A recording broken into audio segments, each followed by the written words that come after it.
If you ever felt like law of attraction is too woo-woo and out there, or if you do believe it, but you feel exhausted trying to do everything right, then this is the video for you. A lot of messages out there make manifestation seem like a magical ritual, but at its core, it's really just identity, mindset, and getting out of your own way. In this video, I'm going to talk about 3 paradoxes of the law of attraction, law of assumption, whatever you want to call it, that helped me practice and understand it in a more practical, healthy, and grounded way. And these aren't just spiritual concepts, they're practical mindset shifts. And I especially think that the second and third one will be game changers for you. First things first, since a lot of you guys found this channel very recently, I just want to take a quick minute to talk about where I want to take this channel.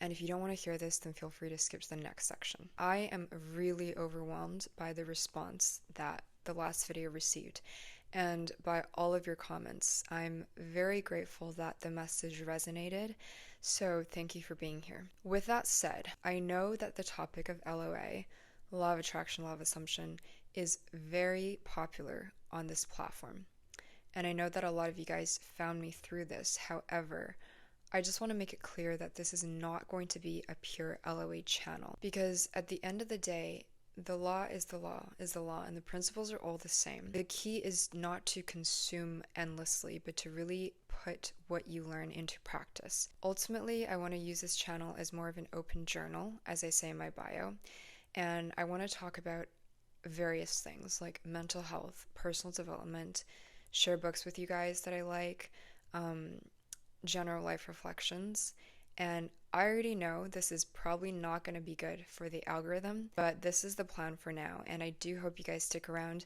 And if you don't think this is what you signed up for, then that's totally fine too. I'm sure you've heard of this paradox so much. The more you can allow yourself to detach from something, the more you can allow it into your life. The way I think about detachment is 2 things. So first, it's not needing an outcome to happen in order to feel okay. So you don't have to feel happy, but you are emotionally independent from the thing happening. And secondly, if that thing is not happening, you don't feel the need to force or control outcomes.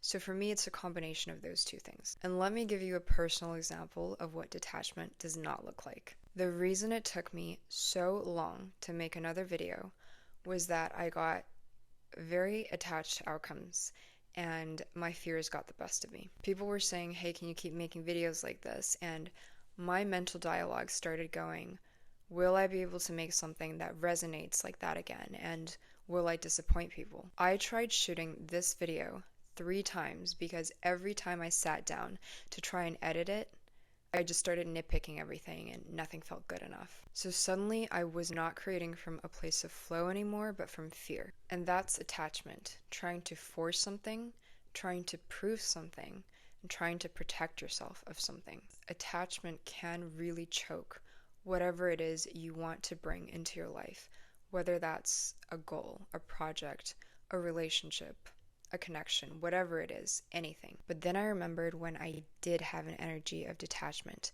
And so my last video, the one that gained traction, it was sitting at like 50 views at most after 5 days. And for context, that video idea about the Bridge of Incidents had been sitting in my brain for over a year. So when I made that video, it really did feel like stuff was just flowing out of me. Like I didn't really have to think about what I was saying. Even though that video had virtually no views, I remember feeling just relieved because I finally made it and it's out there, and whatever happens, happens. I was detached. However, my goal is still to grow on this platform, and I had to be very honest with myself and ask, what would I be doing if I were really serious about this? And so after that 5 days, I sat down and I made a list of 20 plus video ideas, and I started writing the outlines for them. I decided that I was going to commit to the process and not the outcome, no matter how long it took to get monetized, because that was my original goal. And I think that's what detachment from the outcome really looks like. It's you just keep doing the thing and you keep being the person, because the person who wants to do this long term would be planning for the long term, right? Florence shinn refers to this as digging your ditches, which basically just means that you build your life in a way that makes room for what you want to receive. Some people said, oh, maybe you manifested 100K views or whatever, right? And maybe I did, but here's the thing. Manifestation is not trying to manipulate the YouTube algorithm with your affirmations. It's not about trying to control outcomes. You're never trying to control or change what's out there. You're just trying to change what's in here and then seeing it reflected back to you, making a shift at the identity level. It's also not about should I take action or should I not take action. That's a very simplistic way of looking at things. It's you're asking yourself, would the person I want to embody be taking this action? And sometimes it is just setting a clear intention and moving on with your life. But that's a judgment that you have to make for yourself. Like, you can't go around asking people, should I do this? Should I do that? Because if you're honest with yourself, you know. I'm certain you guys have heard of this book called Atomic Habits. It's a book about productivity and changing your habits. The very first chapter in that book talks about how you can only change your habits if you also change at the identity level too. And this is what I mean when I say law of attraction is not this siloed woo-woo thing, because you can find a lot of the fundamental principles in various fields. This is probably the most important part of this video. Something we're always told is that when we have a negative thought, that we should flip it, right? We should flip it to the positive, we should affirm the positive, because positive thoughts create positive realities.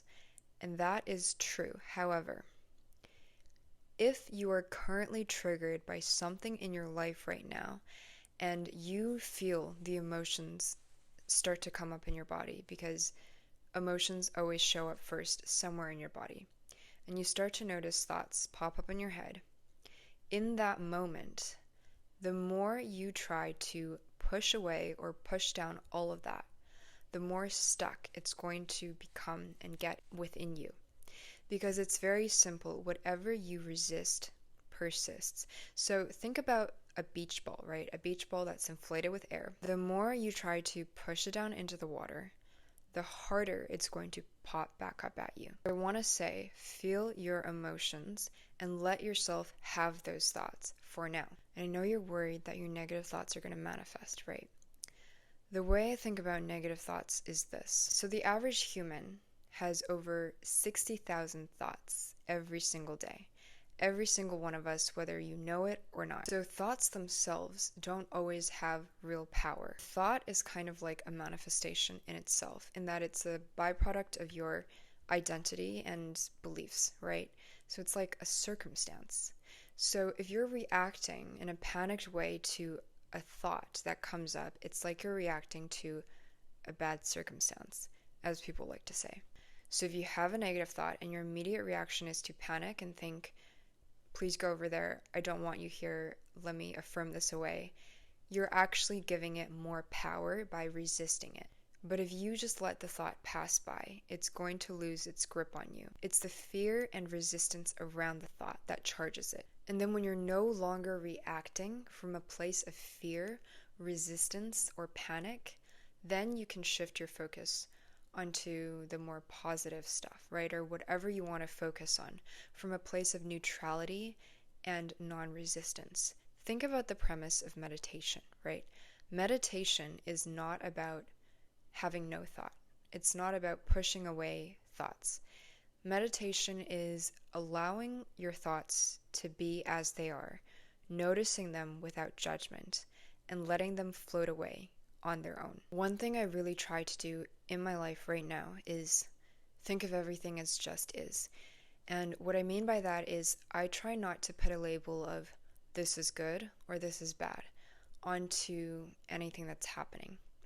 And this is not some toxic positivity thing where I think of everything as good, but it's more that I don't know what the thing that's happening in front of me will mean for the future. For me, the last couple of years really tested me in a lot of ways. And during that time, I would have thoughts like, well, why can't I just affirm this away? And the answer is, that was my bridge of incidents. Because if I hadn't gone through a lot of that, I would not have faced a lot of my insecurities, attachments, fears, and thus gained some of the emotional maturity and I would say resilience that allows me to have things I have now. And for example, this channel also does not exist if I hadn't gone through that period of my life, full stop. And I'm not saying that you always have to suffer in order to get what you want, or that you have to go through the ringer anytime you want to level up in life. But what I am saying is that I do have a very deep sense of gratitude for the experiences that I've had and the seasons that I've had, as cliche as that sounds. And I know a lot of rhetoric out there says to ignore what's in front of you, right? Ignore your reality. But for me, the more I accepted what was in front of me, not in a defeatist way, but in a non-resistant way, the more change I was able to see. And also, it's just a more sustainable way of living life. So I want you to ask yourself, has there been a time where the place you didn't want to be, the place you desperately tried to escape from, actually led you to where you needed to be? Because I'm sure there has. So can you allow yourself to give wherever you are right now gratitude and surrender, even if it's just a smidge? I'm going to end this video on a little bit of a rant because I think it's important. Sometimes I feel like the more you learn about this, the more lost you get. And you have to really remind yourself that, again, manifestation is not a switch that you turn on and off. It's not some magic potion.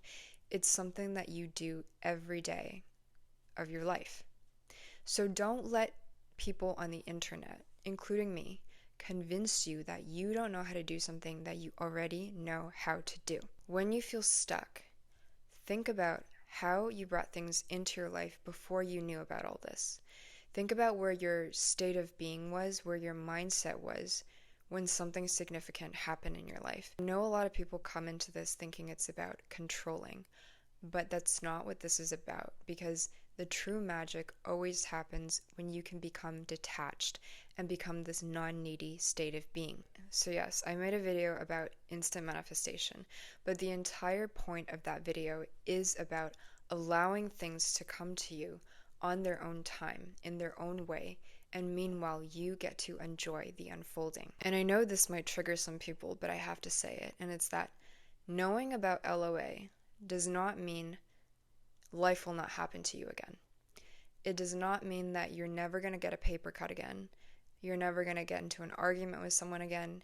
It does not mean that you're never going to face challenges in your life again.